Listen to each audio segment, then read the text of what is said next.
we've put together this video. It shows every launch of a Radioplayer console in the UK across one day. It's the 27th of September 2011. I'll talk you through it.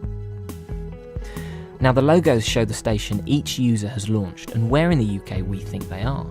As we go through the day, a graph will build at the bottom left. You can see it starting now, and it shows the peaks and the troughs of listening. So we're starting in the small hours when shift workers and insomniacs listen largely to speech radio, quite a lot of Radio 4 and LBC, as well as Heart and Smooth through the night.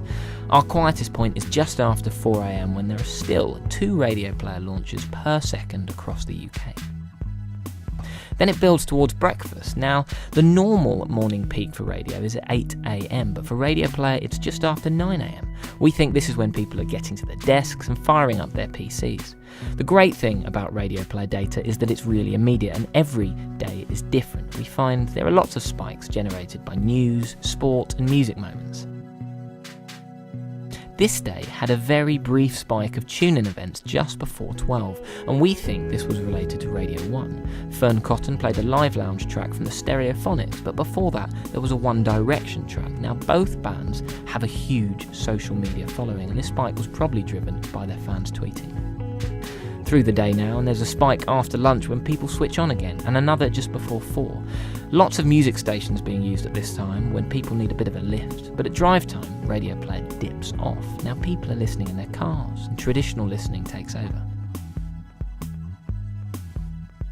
The evening's interesting. On the 27th of September, there was quite a bit of football, including Champions League. There was Bayern Munich versus Man City. It was a 7:45 kickoff. Now, the light blue is 5 Live, the purple and pink rectangles are BBC Locals and Nations with their own sports shows, and the black rectangles are Talk Sport. Speech stations dominate after about 10 PM, and then it all winds down back towards midnight as people go to bed. So generally, very dominated by workplace listening, but with interesting spikes for event and social-driven listening.